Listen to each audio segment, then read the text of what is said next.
Brigitte Lahaie, Sud Radio, c'est l'instant Sexy News. Eh bien, Marie-Laure Peretti, nous retrouvons Trinidad. Bonjour Trinidad. Bonjour Brigitte, bonjour Marie-Laure. Bonjour Trinidad. Alors, vous nous parlez de Betty, pas Betty Boop, mais Betty Goop. Qu'est-ce que c'est encore? Qu'est-ce que nous nous inventez encore? Moi, je vais un peu dans le sens du sujet d'aujourd'hui. Il y a des moments dans la vie où si le sexe ne vient pas à nous, il faut savoir aller au sexe. C'est ce que propose Netflix avec une série télé-réalité de la comédienne Gwyneth Paltrow, alors qu'a priori, on pense Paltrow à elle pour le sexe. Celle-là, elle me tendait les bras. Oui, mais je ne sais pas quelle tête elle a, donc je ne peux pas apprécier votre humour. C'est une jolie blonde. Oui, une jolie très blonde. jolie. Ah bon, bah alors. Ouais. Ça m'a même donné envie de revisiter la vieille pub Banga. Dans Banga, il y a de l'eau, oui, mais pas le trop. Donc, pour ceux qui ne se souviennent pas trop de Gwyneth, elle a eu ses heures de gloire dans les années 90. Elle était la petite amie de Brad Pitt et elle finissait la tête tranchée par un psychopathe dans Seven, le film à la chaîne de montagne, bien sûr. Son père était producteur, sa mère actrice et son parrain, c'est Spielberg. Il y a pire pour démarrer une carrière dans le cinéma. Elle a 2 enfants, une fille et un garçon. Sa fille a le même prénom que mon ordinateur, Apple. Et le garçon aurait pu nous ramener les 10 commandements sur sa tablette. Il s'appelle Moses, traduction Moïse. Cela dit, dans la famille, Brigitte, ils ont de l'humour. Quand on demandait à son père quel était son secret pour être toujours marié avec la même femme depuis plus de 30 ans, il répondait « On n'a jamais eu envie de divorcer au même moment ». C'est joli, c'est assez joli. Oui. Bref, depuis quelques années, notre Gwyneth s'est tournée vers le bien-être et la médecine très alternative avec des méthodes plus ou moins convaincantes comme des cures au lait de chèvre, des piqûres volontaires d'abeilles pour aider à la cicatrisation, des œufs de jade dans le vagin et la fameuse détox vaginale dont je vous avais parlé dans une de mes premières chroniques, qui est une sorte de sauna du vagin qui a surtout fait transpirer les gynécologues tellement ils ont eu peur pour les femmes. Mais Gwyneth a du succès, puisque sa petite entreprise ne connaît pas la crise.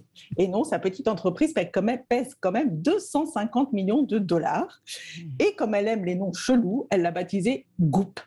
Alors, je ne suis pas bilingue, il y a certainement une subtilité de langage, parce que quand je tape Goop sur mon dictionnaire, il me propose comme traduction bouillie, truc gluant ou liquide visqueux.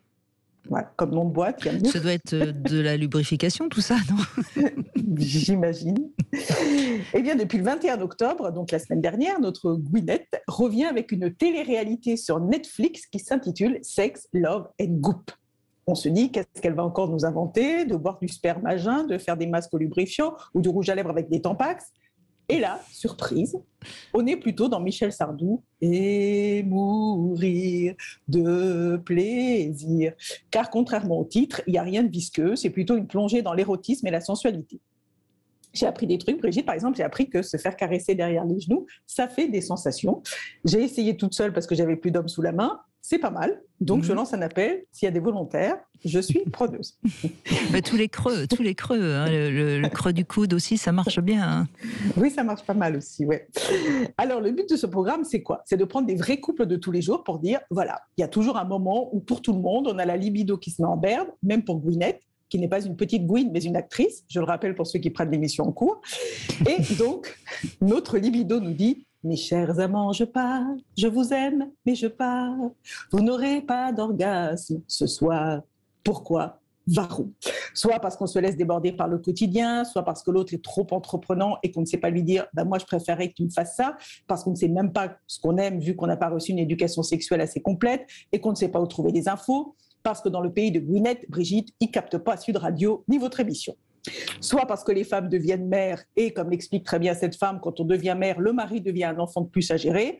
On traite le mari comme un petit garçon, du coup il se met à avoir peur de sa maman, elle accumule de la rancœur parce qu'elle ne se sent plus désirable, alors que lui n'ose pas lui dire, je te prendrais bien entre 2 couches sur la table à langer, de peur de se prendre le contenu de la couche dans la gueule. C'est un raccourci, mais c'est pas mal vu. C'est pas mal résumé, non? Oui, c'est un peu ça. Soit aussi parce que, comme le dit Gwyneth, certaines femmes pensent que se lâcher sexuellement, c'est antiféministe et qu'elles viennent de lire le livre d'Alice Coffin. Elles ne sont pas sorties de l'auberge. Mais heureusement, il y a Gwyneth et ses expertes pour vous reconnecter à vos sens. Ça tombe sous le sens. Donc, avec Sex, Love et Goop, on n'est pas trop dans « et tiens, oh tiens là bien ». mais plutôt dans « je viens avec mes mains derrière tes genoux et un peu partout. Ah oui, ça j'aime. » Et bien franchement, c'est pas mal fait. Étonnamment, ce n'est ni voyeur, ni racoleur, c'est même touchant, parfois drôle. On n'y cherche pas la performance, mais plutôt à s'amuser, découvrir la sensualité. Je me dis même, si Netflix avait diffusé cette série pendant le confinement, on aurait peut-être pu éviter des divorces. Vous auriez appris à vous caresser avec le plumeau, vous libérer de vos chaînes en les utilisant pour effleurer la peau de votre partenaire. Ce qui est sûr, c'est que le sexe Alors, et le l'argent... plumeau pour derrière les genoux, Trinidad, ça, je vous le fais la prochaine fois. Hein. Ok. Vous amenez le vôtre, J'amènerai le mien. Ce qui est sûr, c'est que le sexe et l'argent sont liés parce que toutes les expertes spécialisées dans les problèmes sexuels ont des super baraques à Los Angeles, comme quoi la libido en pâte des uns relance l'économie des autres. Et pour que tout le monde se sente concerné, il y a aussi de la diversité dans le choix des couples. Il y a 3 couples hétérosexuels, un où les 2 sont noirs, pas trop quand même pour pas faire peur, hein. Ils sont dans les teintes Obama. Trinidad. C'est un deuxième où elle est blanche et lui métisse, et un couple de plus de 60 ans, tous les 2 blancs, mais ils sont considérés comme vieux, donc ça équilibre. Et on a aussi un couple de lesbiennes et d'autres que je n'ai pas encore vus, je me suis arrêtée au 2e épisode. Le premier couple, Erika et Damon, sont ensemble depuis 6 ans. Lui se considère comme très sexuel, il a toujours envie et il trouve que sa copine est trop prude. Eh bien, grâce à Gwyneth et son experte dans sa belle baraque, avec ses petits outils, ils vont découvrir, lui, sa sensualité et elle, son côté coquin. Il va jouir par les poils et elle s'exciter dans les genoux, enfin derrière le genou.